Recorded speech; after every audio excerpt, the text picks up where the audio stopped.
पाकिस्तान के पूर्व प्रधानमंत्री इमरान खान को इलेक्शन कमीशन के बाहर हिंसक प्रदर्शन करने के मामले में जमानत मिल गई, लेकिन इसके लिए इमरान खान को खुद कोर्ट में हाजिर होना पड़ा। हालांकि लाहौर हाईकोर्ट में पेशी के दौरान इमरान खान के साथ हजारों की तादाद में पार्टी के कार्यकर्ता भी अदालत के बाहर पहुंच गए। भीड़ इतनी अधिक थी कि उसे संभालने के लिए लाहौर पुलिस को एड़ी चोटी का जोर लगाना पड़ा। यही नहीं, इमरान का काफिला जहां जहां से गुजरा उन पर फूलों की बारिश भी की गई। उधर सुरक्षा बलों के सामने इमरान खान को सुरक्षित कोर्ट तक पहुंचाना भी चुनौती थी, क्योंकि उन पर हमले का खतरा भी था। लेकिन किसी तरह इमरान को कोर्ट पहुंचा दिया गया। इस दौरान इमरान की गाड़ी के आसपास भारी संख्या में कार्यकर्ता और सुरक्षाकर्मी मौजूद थे। इमरान खान की अदालत में पेशी को लेकर पीटीआई के कार्यकर्ताओं में गुस्सा तो था ही, कुछ कार्यकर्ता रोते हुए नारेबाजी करते भी नजर आए। दरअसल इमरान खान को 5 बजे तक अदालत में पेश होना था। खुद लाहौर हाईकोर्ट के जज इस केस की सुनवाई के लिए इमरान का इंतजार कर रहे थे। लेकिन जैसे ही इमरान खान का काफिला लाहौर हाईकोर्ट के गेट से अंदर पहुंचा, कार्यकर्ताओं का हुजूम उमड़ पड़ा, जिसके बाद इमरान खान के वकील ने कोर्ट से गुहार लगाई कि गाड़ी के अंदर से ही इस मामले की सुनवाई की जाए और उनकी हाजिरी लगाई जाए, क्योंकि इमरान को अदालत के अंदर तक लेकर जाना मुश्किल है। लेकिन कोर्ट ने इससे इनकार कर दिया, जिसके बाद इमरान खान को किसी तरह भीड़ के बीच से निकालकर अदालत लाया गया और उनके कोर्ट के अंदर दाखिल होने के बाद सुनवाई शुरू हुई।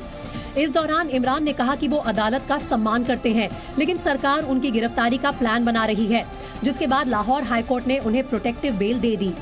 आप देख सकते हैं कि खान साहब आए और दोनों अदालतों में पेश हुए। अदालत ने फिर मेरी दरखास्त के ऊपर कि उसमें इस्लामाबाद हाई कोर्ट ने ऑलरेडी जजमेंट सस्पेंड कर दिया है, ये दरखास्त जो है वो वापस लेने की इजाजत दे दी है। हालांकि इससे पहले लाहौर हाईकोर्ट ने उनकी जमानत अर्जी को खारिज कर दिया था, जिससे उनके जेल जाने का खतरा बढ़ गया था। उनकी गिरफ्तारी के लिए 4 सदस्यीय टीम भी बनाई गई थी। लेकिन ऐसा नहीं है कि लाहौर हाईकोर्ट के जमानत दे देने भर से इमरान खान की गिरफ्तारी पूरी तरह से टल गई है। पाकिस्तान के पूर्व प्रधानमंत्री इमरान खान अब भी गिरफ्तार, क्योंकि इस्लामाबाद की एक जिला और सेशन कोर्ट ने दूसरी बार तोशखाना मामले में पीटीआई अध्यक्ष इमरान खान को लेकर कहा है कि अगर वो अदालत में हाजिर नहीं होते तो उनका मुकदमा अनिश्चित काल तक जारी रहेगा। दरअसल इमरान एक साथ कई मामलों में फंसे हैं। इमरान पर तोशाखाना के गिफ्ट्स को सस्ते में खरीदने और ज्यादा दामों में बेचने का आरोप है। इमरान खान पर अपने समर्थकों के जरिए इलेक्शन कमीशन के बाहर हिंसक प्रदर्शन का आरोप है।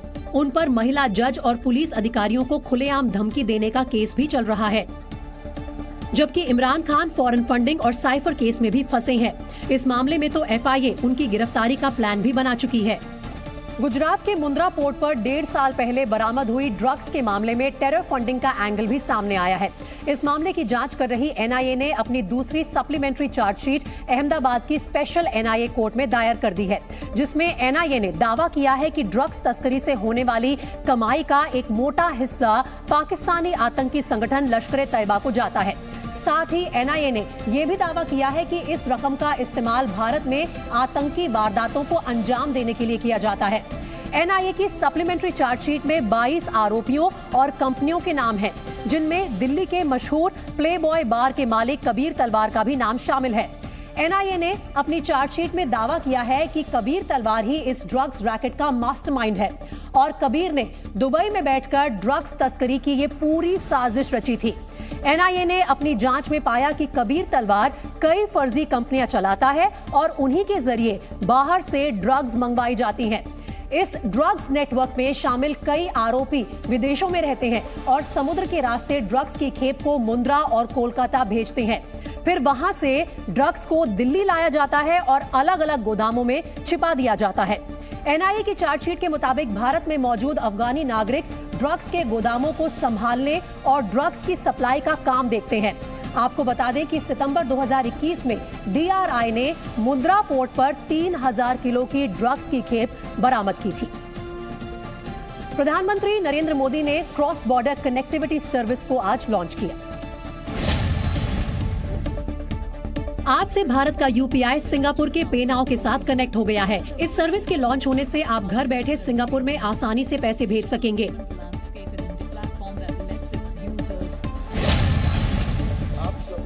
नागालैंड के तुएनसांग में गृह मंत्री अमित शाह ने विपक्ष पर जमकर निशाना साधा। उन्होंने कहा 2014 से पहले यहाँ हिंसा होती थी, लेकिन आज नागालैंड विकास कर रहा है। कर्नाटक के श्रृंगेरी में जेपी नड्डा ने प्रधानमंत्री नरेंद्र मोदी की जमकर तारीफ की। उन्होंने कहा 9 साल पहले भारत की अंतर्राष्ट्रीय राय नहीं ली जाती थी, लेकिन अब भारत बदल गया है। समाजवादी पार्टी के राष्ट्रीय अध्यक्ष अखिलेश यादव ने बीजेपी पर निशाना साधा है। उन्होंने कहा बीजेपी ने प्रेस की आजादी पर रोक लगाकर लोकतंत्र की हत्या कर दी है। वो बेरोजगारी पे बात करेंगे।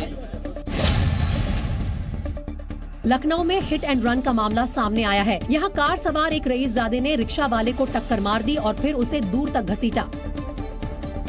प्रधानमंत्री मोदी के पिता के नाम का मजाक उड़ाने पर कांग्रेस के राष्ट्रीय प्रवक्ता पवन खेड़ा की मुश्किलें बढ़ सकती हैं। लखनऊ में पवन खेड़ा के खिलाफ एफआईआर दर्ज हो गई है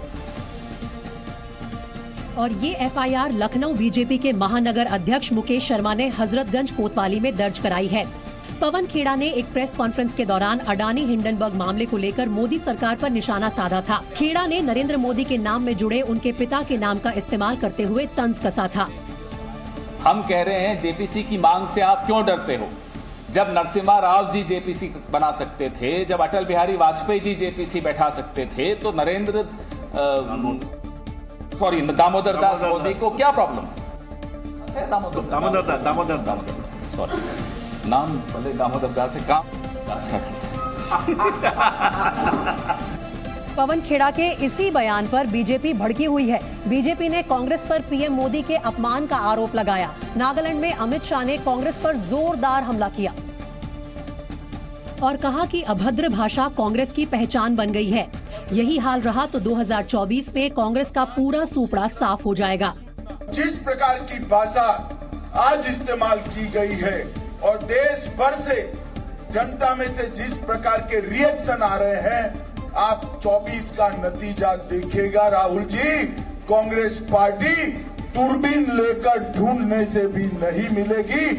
बीजेपी ने पवन खेड़ा से विवादित टिप्पणी पर माफी की मांग की है। कांग्रेस प्रवक्ता पवन खेड़ा के बचाव में कांग्रेस के नेता उतर गए हैं। उनका कहना है कि पवन खेड़ा ने ऐसा कोई बयान नहीं दिया जिससे पीएम मोदी का अपमान हुआ हो, क्योंकि उन्होंने सिर्फ अडानी के मसले पर जेपीसी की मांग की थी। ऐसा कुछ पवन खेड़ा जी ने नहीं किया। पक्ष मांग कर रहा था जेपीसी का गठन को, और जेपीसी का गठन उन्होंने किया था। वहीं समाजवादी पार्टी और एआईएमआईएम अध्यक्ष असदुद्दीन ओवैसी ने पवन खेड़ा के बयान की निंदा की। प्रधानमंत्री को क्रिटिसाइज करिए, खुलकर करिए, बेखौफ होकर करिए, मगर किसी की फैमिली पर मत जाइए, चाहे वो प्रधानमंत्री की फैमिली हो या कांग्रेस के नेताओं की फैमिली हो या किसी भी नेता की फैमिली हो। फैमिली को क्यों लेकर आते आप? पर्सनल टिप्पणी से हर व्यक्ति को, हर नेता को परहेज करना चाहिए, मुद्दों की बात करनी चाहिए।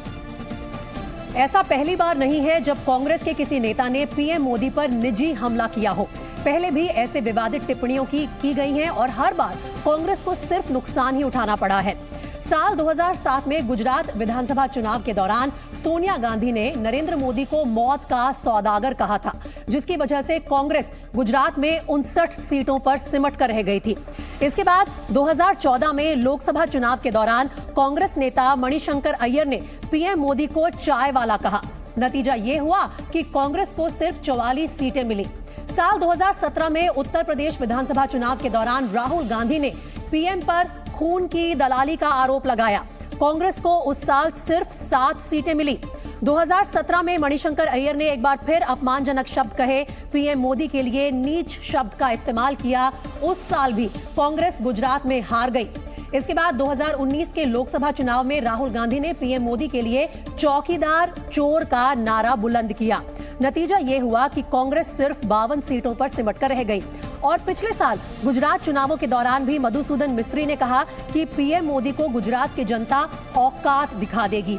इस चुनाव में मल्लिकार्जुन खड़गे ने कहा कि क्या पीएम मोदी के रावण जैसे 100 मुख हैं।